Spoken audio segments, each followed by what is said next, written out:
cannot love Madeleine more than I love her. You know, I would never have taken a risk. It was something that wasn't even a decision. That's how safe it felt. You kill your daughter? No, never. And, you know, there's nothing with any logic that could, you know, you would have to start with why, you know, how, when, who, and there's just simply, you know, the answer to any of these things is there's nothing to suggest anything. So, no, that's an emphatic no. It was meant to be the perfect holiday. The warm breeze of the Portuguese coast, the gentle hum of laughter spilling from sunlit balconies. Kate and Jerry McCann, proud parents of 3 beautiful children, Madeleine and the twins, Sean and Amelie, soaking in a rare moment of rest away from their busy lives back home in the UK. For the McCanns, life in Leicestershire was a whirlwind. Jerry, a respected cardiologist, and Kate, a devoted GP, balancing demanding careers with the chaos and joy of raising 3 young children. This trip was a chance to slow down, to breathe, to give Madeleine, just 3 years old, a week of adventure before starting school full-time. The chosen destination, Praia da Luz, a quiet seaside resort on Portugal's Algarve coast. Whitewashed buildings, cobblestone streets, and a sun-soaked oceanfront that promised safety, relaxation, and the comfort of a close-knit community. But within days, the laughter would turn to screams, the sunshine would give way to flashing police lights, and on one quiet Thursday night, Kate McCann would walk into the apartment to check on her 3 sleeping children, only to find Madeleine's bed empty. Her heart pounding, Kate ran back to the tapas bar, her voice cutting through the night. "Madeleine's gone. Someone's taken her." How did a perfect family holiday become the world's most famous missing child case? Before the events of that fateful May evening, the McCann family were living a life that on the surface seemed perfectly ordinary. Jerry McCann, born in Glasgow, Scotland, had worked hard to establish himself as a respected cardiologist. He was known for his focus, discipline, and determination, qualities that had guided him through years of medical training and into a stable career in Leicestershire, England. Kate Healy McCann, originally from Huyton near Liverpool, had built her own medical career as a general practitioner. Those who knew her described her as caring, meticulous, and deeply devoted to her family. Balancing medicine and motherhood was no small task, yet she approached it with quiet strength. Their firstborn, Madeleine Beth McCann, arrived in May 2003. Friends often recalled her bright personality, an active, lively child with a distinctive smile and a love for exploring the world around her. By 2007, at just 3 years old, Madeleine was described as confident for her age, comfortable chatting with strangers, and always full of questions. Her younger siblings, twins Sean and Amelie, were 2 years old, still in the toddler stage where curiosity outpaced caution. For the McCanns, this holiday was more than just a getaway. It was an opportunity to reconnect with friends, to let the children play in the sun, and to enjoy rare, uninterrupted adult time in the evenings. They weren't traveling alone. Alongside them was a close-knit group later dubbed the Tapas 7. 7 friends who had either studied or worked with Jerry and Kate in the medical field, plus their families. In total, the group consisted of 9 adults and 8 children, all staying in apartments within the same block at the Ocean Club Resort in Praia da Luz. This arrangement offered a sense of safety. The children could sleep in their respective apartments while the adults dined together each evening at the resort's tapas bar, just a short walk away. Praia da Luz itself was a tranquil coastal town built on the promise of peace and relaxation. It was not the bustling, crowded tourist spot one might find elsewhere on the Algarve. Here the pace was slower. The soundscape was made up of soft ocean waves, the clinking of cutlery in open-air restaurants, and the faint laughter of holidaymakers drifting through narrow streets. The McCann's apartment, number 5A, was on the ground floor of a corner building, with a small patio and sliding glass doors leading directly to the pool area. From the outside, the setting appeared ideal for a family holiday. The group developed a comfortable routine almost immediately. Mornings by the pool or at the beach, afternoons for the children at the Ocean Club's Kids Club, and evenings at the tapas bar. There was an ease to it, the kind of rhythm that makes a place feel familiar after just a few days. But within this arrangement lay a crucial detail. Instead of using the resort's babysitting service, the adults agreed to take turns checking on their children every 20 to 30 minutes during dinner. The distance from the tapas bar to the farthest apartment, including 5A, was not great, but it required leaving the restaurant, walking along short path, passing through a side gate, and crossing the pool area before entering the building. Debate that went on in the immediate aftermath, and were you hurt by that?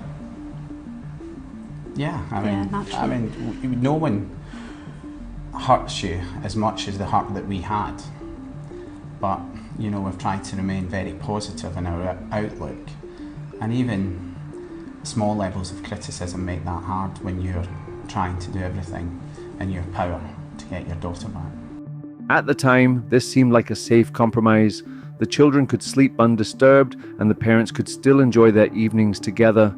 It was a method they used consistently throughout the holiday. None of them could have predicted how this decision and the exact layout of that apartment block would later become the focus of one of the most intense criminal investigations in modern history. As the week went on, the adults settled into this routine, their confidence in the system growing with each uneventful night. The children adjusted to the holiday life, long days in the sun, new friends at the kids' club, and the comfort of familiar faces at every turn.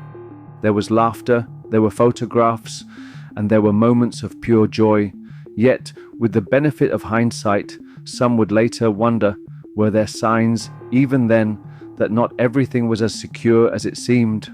Praia da Luz, often referred to simply as Luz, is a small coastal town in the Algarve region of southern Portugal.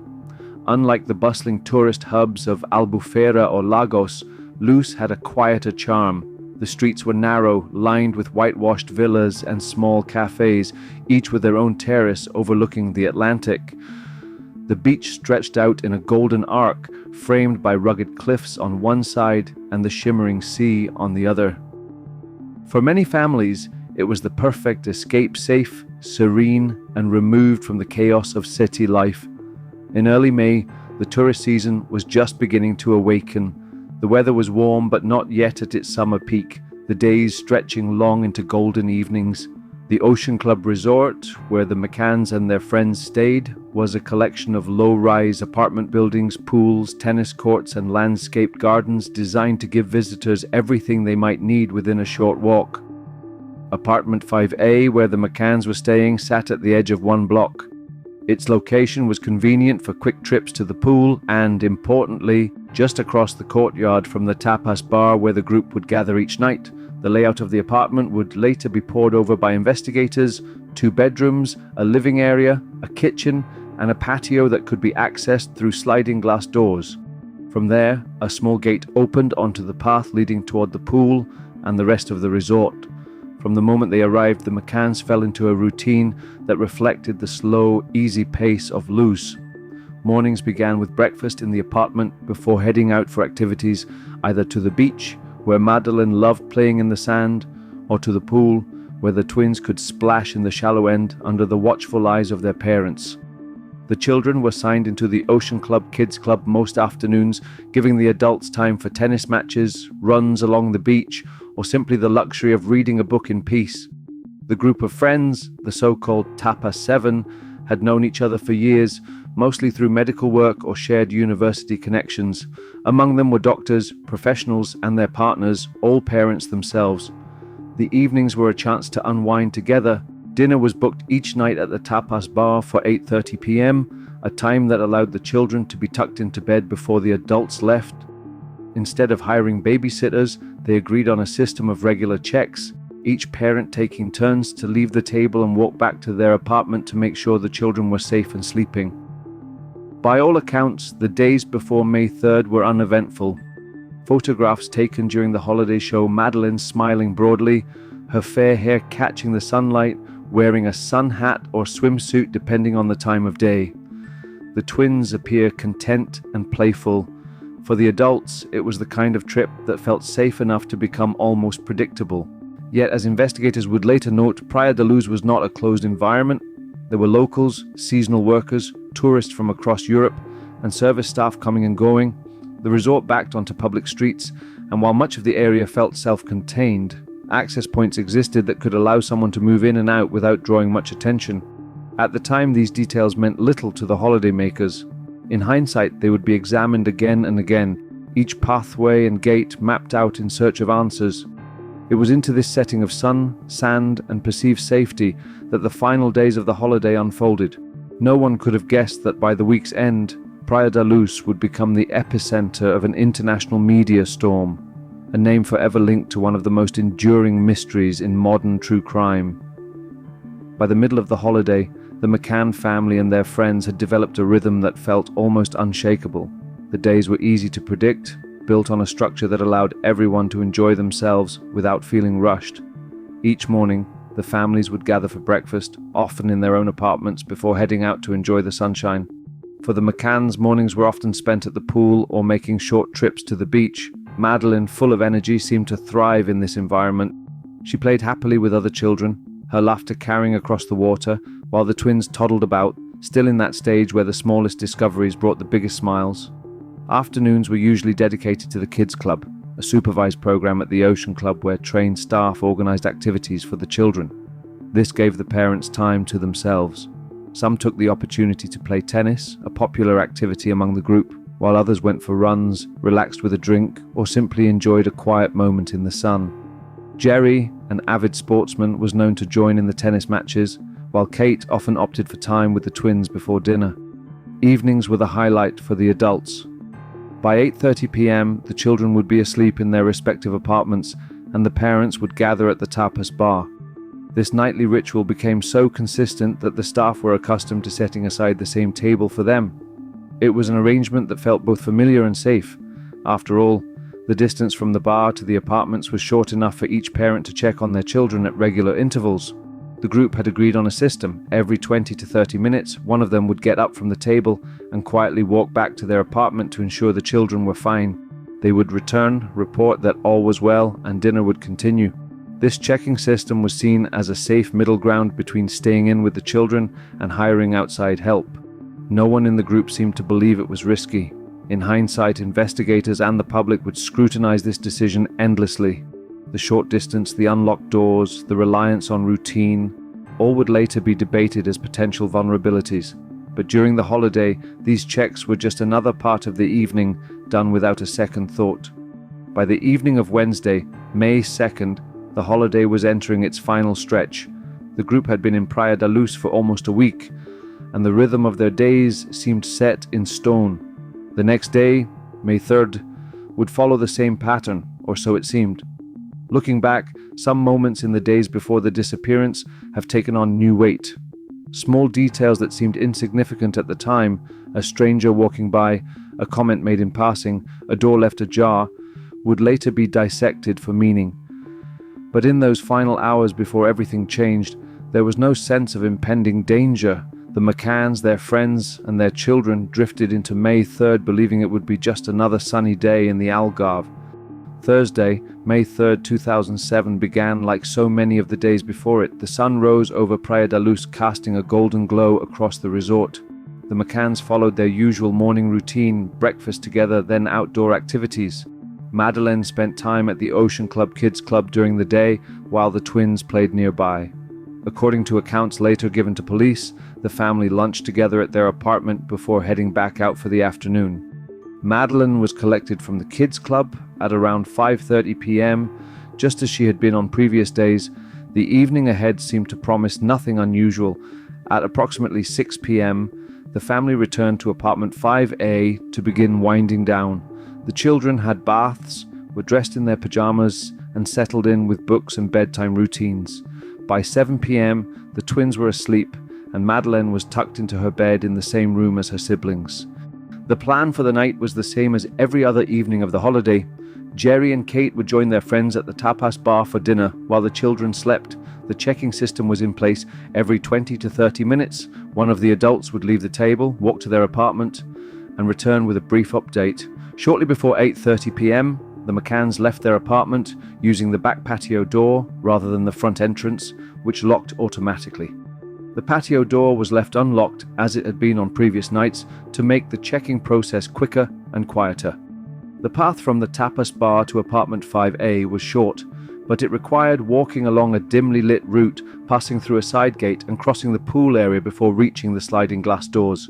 At around 8:30 p.m, the group of friends settled at their table. The atmosphere was relaxed, conversations flowed easily, orders were placed, and the first checks were made within the next half hour.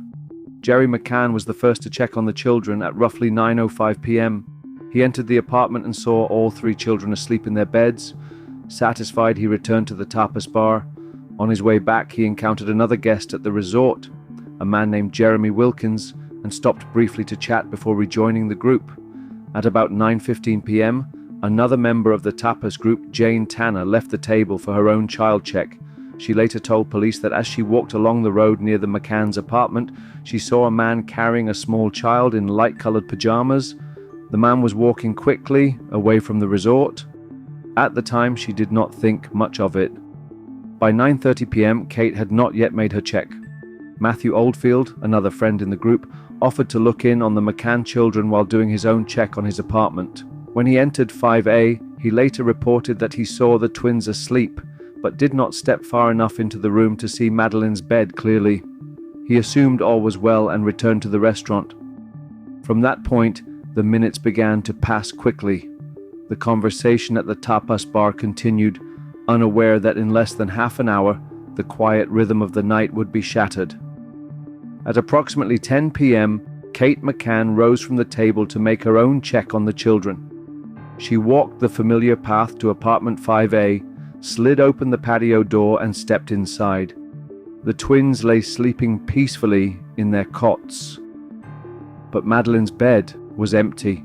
She ran back to the tapas bar shouting, "Madeleine's gone! Someone's taken her!"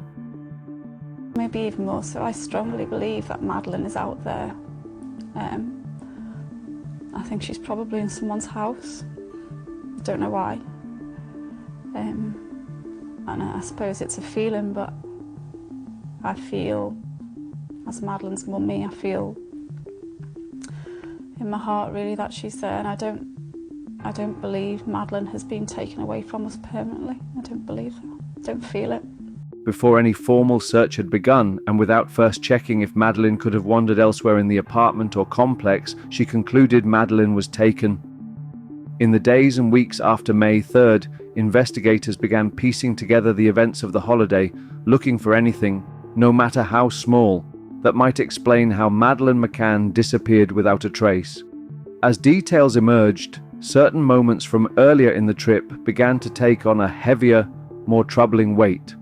One of the first points of interest was a statement Madeleine had reportedly made to her mother just days before she vanished. According to Kate, Madeleine had asked, "Mummy, why didn't you come when we were crying last night?" At the time, Kate had not pressed her for details, assuming the children had simply been restless in their sleep. But in hindsight, the comment felt chilling, a possible sign that someone had been in or near the apartment before May 3rd. There were also observations from other holidaymakers. Some guests reported noticing unfamiliar individuals around the resort, watching or loitering near the apartments. While many of these sightings could have been innocent, workers, tourists, or passers-by, the possibility that someone had been watching the children in the days prior could not be ruled out. The layout of the Ocean Club itself presented another unsettling factor. While the McCann's apartment faced inward toward the resort's pool area, the side street and public footpaths behind the block offered multiple routes in and out without going through the main reception. Investigators would later map these paths meticulously, trying to determine if they provided an opportunity for someone to enter 5A unnoticed. Other subtle incidents from the week also began to surface. Jane Tanner's sighting of a man carrying a child near the McCann's apartment at around 9:15 p.m. on the night of the disappearance became one of the most discussed pieces of early witness evidence. Her account raised questions. Was this man connected to what happened to Madeleine, or was it an unrelated sighting that only seemed significant in hindsight? Even within the group's established checking system, there were gaps, brief windows when the apartment went unchecked for 20 to 30 minutes at a time. In those moments, the children were alone in a ground floor apartment, accessible through unlocked patio doors or an open window. At the time, this felt like a safe compromise. After the disappearance, it became a decision scrutinized around the world. In the children's bedroom, something Kate discovered when she went to check at 10 p.m. The window had not been left open earlier in the evening, and the curtain was billowing in the night breeze. This detail would become one of the most hotly debated aspects of the case. Was the window opened by an intruder, or was it a sign of something else entirely? But there is out there criticism, not least from your hometown, the website for the local newspaper, the comments page, a barrage of comments that were described as spiteful, of defamatory. Were you surprised by that? I don't know who the people are or what they've specifically written other than the broad terms that you've got. Or what the motives are, because anything written like that is really unhelpful. At the end, whatever anyone thinks of our actions, ultimately, and our only focus is trying to find Madeleine. And there's an innocent child missing. That's what anyone thinks. That's the key thing. You've both said from the start that you're not going home until Madeleine is safely back with you. Are you both equally as adamant about that? Because there have been some suggestions that Kate, you're the one that really wants to stay, and Jerry perhaps not so much. What do you see as the benefits of staying? We felt staying close to the investigation and trying to move that on and cooperate was a good thing. That's, this week and the week before highlights how important that is. It would have been a lot more difficult to progress things if we'd been back in the UK. From the beginning, certain elements of the parents' account drew scrutiny. 1. The window and shutters. Police questioned whether they could have been opened from the outside without leaving signs of forced entry. 2. The checking system, leaving 3 young children alone in an unlocked apartment while dining elsewhere, was a choice many found unusual. 3rd, immediate assumption of abduction. Critics have pointed out that Kate's immediate conclusion might indicate foreknowledge rather than a spontaneous reaction. 4. Conflicting witness statements. Some accounts from the tapas group differed on timings and details of the checks that evening. These factors, combined with the rapid spread of the abduction narrative before police had examined the scene, formed the basis for public and investigative suspicion. By the time Portuguese police arrived, the apartment had already been entered by multiple people, potentially disturbing vital evidence. From here, the case would shift from a local search to an international investigation, but questions about that night's timeline and the parents' statements would never go away. Police theories, media narratives, and public opinion would soon collide, each offering a different version of what happened in apartment 5A. In the next episode, we break down the first hours of the official search, what police found, and the mistakes that some investigators believe damaged the case forever. Before we wrap up, I want to hear from you. Based on what we've covered so far, what do you think about the timeline and the parents' account of that night? Do you believe all the checks happened when and how they said, or is there more to this story? Leave your thoughts in the comments. Tell me where you're watching from, and don't forget to like, share, and subscribe so you don't miss the rest of this series. This was episode 1 of our Madeleine McCann investigation. Thanks for watching, and bye for now.